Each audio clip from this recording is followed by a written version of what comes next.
is it that we couldn't have our hearing at 11 o'clock this morning instead of members being in a criminal courthouse with a twice impeached, over 88 count indicted sexual abuser, instead of being here to do the work of the American people if this was serious? The hottest ticket in Manhattan isn't a dinner reservation. It's getting to sit behind Donald Trump in court as he sleeps and farts throughout his day. This is The Warning. The greatest farce playing out in American life right now isn't the trial in Manhattan. It's the Congressional committee hearings in Washington, chaired by James Comer of the House Government and Oversight Committee. It is a ludicrous spectacle. I think your fake eyelashes are messing up. No, what you're ain't reading. nothing. Hold on. Listen. Order. Mr. Chairman, That's beneath would even you your please history. regain order of your committee? Order. I do have a point of order, and I would like to move to take down Ms. Greene's words. That is absolutely unacceptable. How dare you attack the physical appearance of another person? I'm just curious, just to better understand your ruling, if someone on this committee then starts talking about somebody's bleach blonde, bad built butch body, that would not be engaging in personalities, correct? A what now? Chairman. But thankfully, they're representing the American people are members of Congress like Jamie Raskin and Congresswoman Crockett. We showed up ready to work earlier today, like we always do. And now it is currently 10 p.m. and we are still here because we are committed to doing the right thing. And my question is really simple.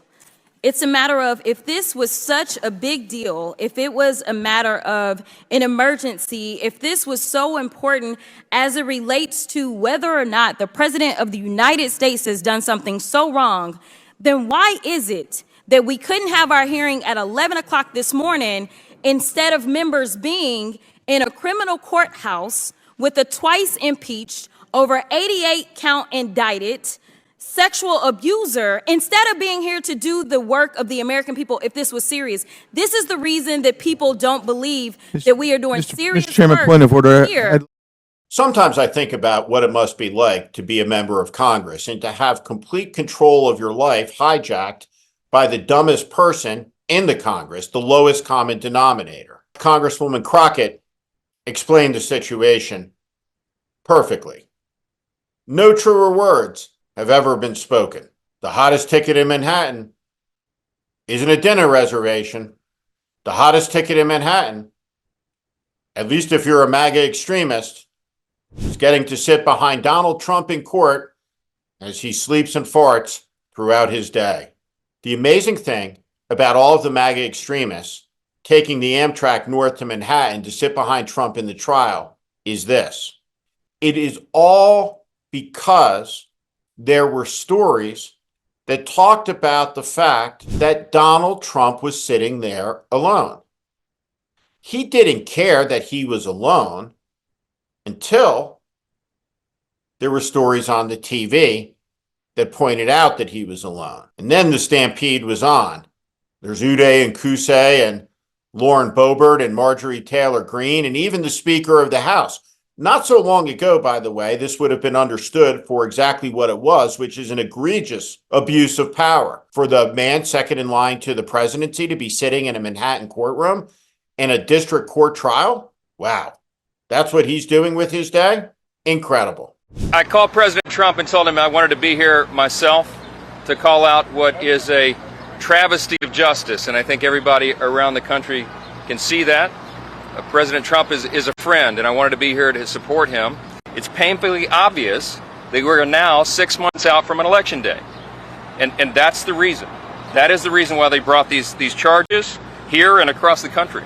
So the reality show goes on. No different if it was the Real Housewives of Salt Lake City with one of their members, say, arrested for identity theft and fraud. Incredible moments. My God, there's police and they have handcuffs out. Homeland Security. We're looking for Jen Shaw. She just left. They have like SWAT team and stuff. What the heck? Oh. Is this a prank? Wait, what the is going on? When did she leave? No, I'm freaking out. There is nonsense and there is nonsense. And then there's the type of nonsense spewed outside the Manhattan courtroom by America's most nonsensical people.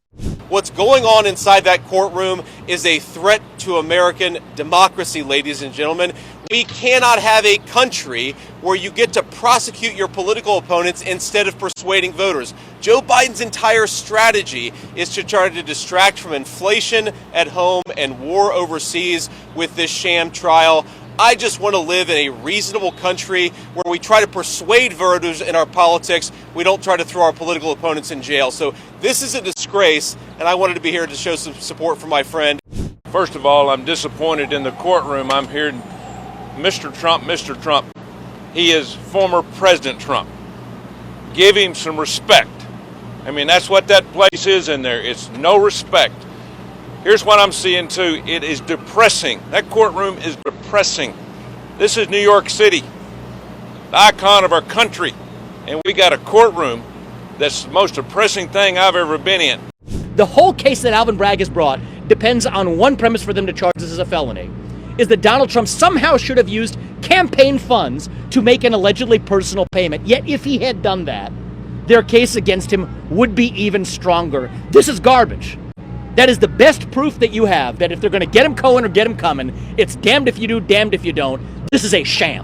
The most amazing aspect of all of it is this is apparently the vice presidential audition process. And with each appearance, what becomes clear is that Trump's vice presidential candidates, from dog killer Kristi Noem all the way down the list, are each manifestly and at some level equally unfit for any type of public responsibility. Most of these people can't be trusted to drive a school bus responsibly, let alone be anywhere near the nuclear weapons. I'm Steve Schmidt. This is The Warning, and I invite you to subscribe on our Substack, on our YouTube channel. Follow us. Welcome to the community.